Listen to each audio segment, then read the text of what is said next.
Time now for our weekly partnership segment with The Lever. Joining us now, the founder of that wonderful outlet, the one and only David Sirota. Great to see you, sir. Good to see you. You got a big think piece out this week that I think is really important, that I think everyone should take the time to read through fully and sit with. Let's go ahead and put this tear sheet up on the screen. You say, it's time for Dems to fear their own voters. We are here because GOP politicians fear their base while Democratic politicians don't, and that must change. You're pointing fingers, at Democratic leadership. You're also pointing some fingers, though, at the sort of progressive activist base that has not succeeded in persuading normie liberal voters to be on their side and holding these Democratic politicians to account. So just take us through a little bit of your argument here. Sure. Look, conservative media has spent 20, 30 years conditioning Republican voters to demand things of their politicians and holding those politicians accountable. I think it's fair to say that the MSNBCs of the world, the elite media, corporate media, that media sphere has spent those same 30 years conditioning normie Democratic voters, liberal voters, to never demand anything of Democratic politicians or hold them accountable. And I think that roughly explains why we are here at this moment watching the Supreme Court produce a flood of right-wing rulings. We know that dark money went in to buy the Supreme Court. We know that huge amounts of Republican money went into putting in place lawmakers who would approve those Supreme Court justices. So you have that on that side. And it also explains why you have Democrats who, in response to those right-wing rulings, are saying they basically can't do anything other than send out fundraising emails, because they expect the Democratic base voters, after 30 years of that conditioning, to never demand that they do anything and never electorally hold them accountable. So I think it really does explain this asymmetry here, where you have the Republicans and the American right on the march, now producing rulings at odds with what public opinion actually wants, and a Democratic Party who's officially on the side, at least in their white papers and in their rhetoric, officially on the side of what the public wants, but unwilling to really do much of anything to stop what's going on, even as they control the lawmaking apparatus of the federal government. You might have forgotten that based on their behavior, but they still control the lawmaking branches of the government. What led to this situation? Because I do think Republicans are much more responsive to their base. Conservative media is much more willing to sort of push Republican lawmakers to be responsive to that base. And you just don't have that on the Democratic side. Like, where did that sit down and shut up and it's your responsibility to vote for us, and if you don't, that's on you, not on us? Like, what is the origin story of that vibe in the Democratic Party? It's a really good question. I think part of it traces back to the mythology that was created surrounding George McGovern. I think that after McGovern lost the 1972 race, that became a cautionary tale baked in to how Democrats told themselves their own story. And that story that they told themselves was the left is why we lost that election. The left is why we lose elections. And of course, the opportunism behind that story was from the corporate right of the party, which didn't like the New Deal, which doesn't like the left. And so out of that came the kind of idea that the left, the progressive base, the Democratic base of the party, the Democratic wing of the Democratic Party is the real problem. And that what we need to do is constantly triangulate against that base of our party. And anytime that base of the party tries to hold politicians at the top of the party accountable, that's bad. That's the McGovern cautionary tale. So I think that mixed in with a corporate wing of the party that benefits from that narrative, that gets to seize power and control the party through the storytelling of that narrative, has benefited from that. And that's why I think we're here. That's why you had Rahm Emanuel, who famously embodied this when he was chief of staff for President President Obama, he was literally, it was a scandal because of the language he used, but and I won't use the language here, but he insulted in very profane terms progressive groups that were simply trying to, or had proposed pressuring conservative Democrats to support something as modest and moderate as the Affordable Care Act. And the idea was that the Democratic base of the party should not be holding Democratic politicians accountable because that is politically and electorally toxic. And they argue politically and electorally toxic to the project of defeating Republicans. I mean, it's all nonsense, but I think that's the cultural story.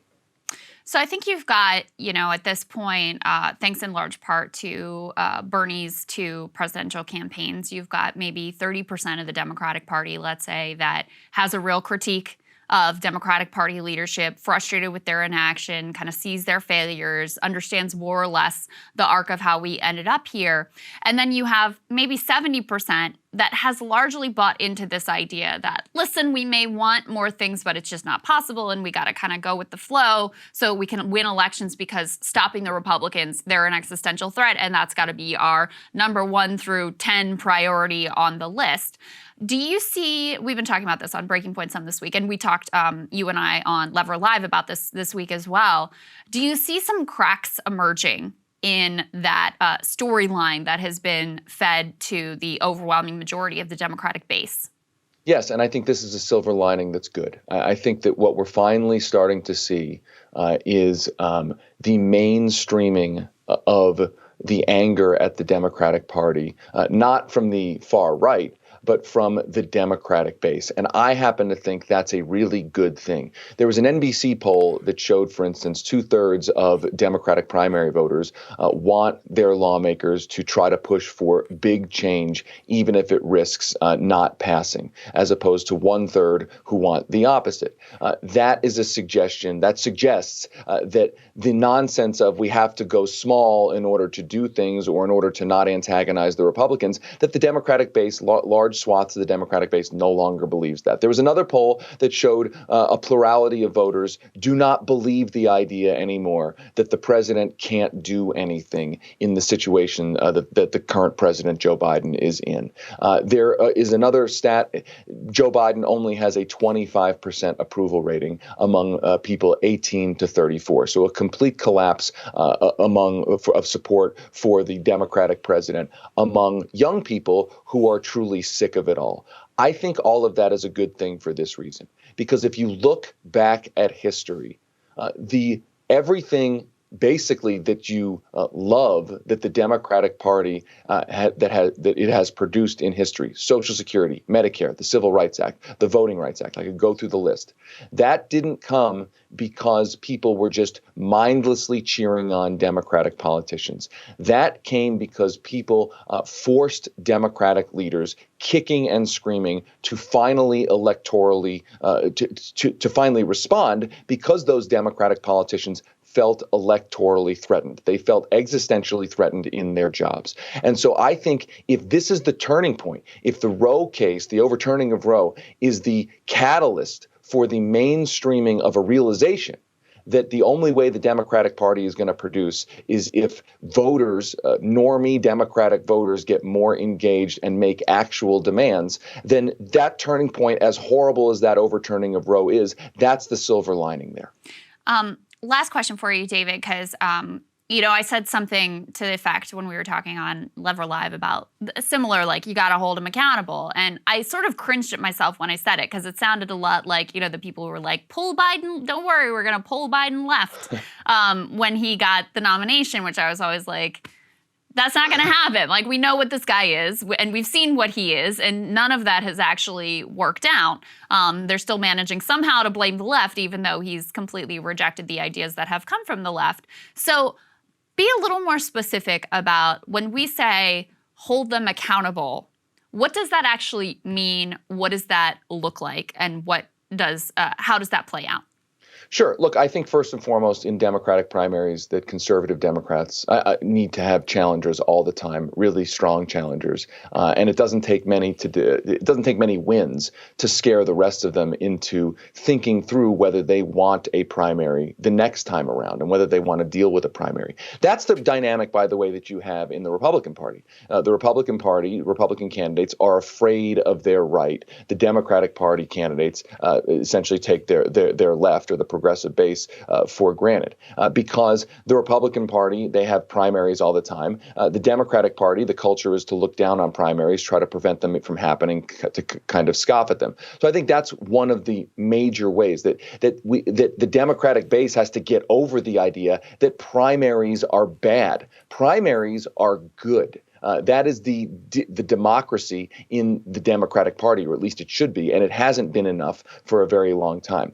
I think that Congress has a lot of power to do things that Biden may or may not want. There's a lot of focus on what Biden should do at the executive branch level. He has not signed a stack of executive orders. It's totally unacceptable. It's a total betrayal. But I think that the Democratic Congress has plenty of power to send things to Biden's desk and to make him try to choose whether to veto bills or sign them. Now, obviously, you have the filibuster. That's a huge problem. But I also think that it's outside of the sphere of legislation in the sense of even raising awareness of what's being slipped into bills, what's not passing, what executive orders aren't being signed, to essentially educate the Democratic electorate about what the party could do and what it's not doing. Because I agree with you. I don't necessarily think Joe Biden in right now is going to wake up one day and decide to move to the left or be more responsive to the Democratic base. This is a long-term project. This is 30, 40 years of culture that needs to change inside the Democratic Party. And I think, and maybe I'm a hopeless optimist, but I think we may be at the turning point where that entire culture starts to change right now over not just one election, but many elections and many legislative cycles. And the last thing I'll say about this, which I think is really important, is, they always had this, pardon the pun, but trump card of you got to vote for us because we got to defeat the Republic. They're terrible. Donald Trump is awful. That is all certainly the case. And the media really backed him up with this story that you got to go with the centrist Joe Biden because he's the one that the, theoretical factory worker in the Midwest or whatever is going to feel comfortable with and vote for. And now that he's in office and we see how terrible his approval ratings are and we see that he's losing in head-to-head rematches against Donald Trump, they really don't have that ability to say, you got to stick with us because of electability. And so I think that also opens up a potential avenue here because it is very hard to overcome. I understand why people say, we'd like to do more, but God, we just got to make sure that we hold on to the White House. I don't think they can lean on that this time around because he is in such a manifestly poor position in order to get reelected. I completely agree. That point is such a good point that it has usually been that you have to not be responsive to the base in order to win elections. That's been the argument. I think it's a lot of nonsense, but that's been the argument. And when a president is decent in approval ratings, the argument has some salience. Now that argument has collapsed. I would argue that Bidenism and the corporate wing of the Democratic Party has gotten everything policy-wise that it wants. It got an infrastructure bill. It did not get the Build Back Better bill. It has not gotten a New Deal, if you will. And now it is sitting there with some of the lowest approval ratings heading into a midterm that we've seen in modern history. So in other words, they got everything they wanted.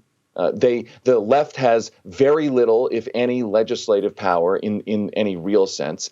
And that was supposed to result, according to their story, in them having hugely sky-high approval ratings. Instead, their approval ratings have collapsed. It is a political crisis of epic proportions, which proves the point, in my view, that by crapping on the base, by putting their foot in the eye of the base of the Democratic Party, that's actually the key, not only policy problem, it's the key political problem, which basically creates an opportunity for millions of Democratic voters to realize that, to be educated about that, to see that in practice and say, you know what, the way to actually try to win elections to not only do good things, but to also defeat the Republicans, is to actually deliver a real agenda, a popular agenda that we, the Democratic base, actually wants.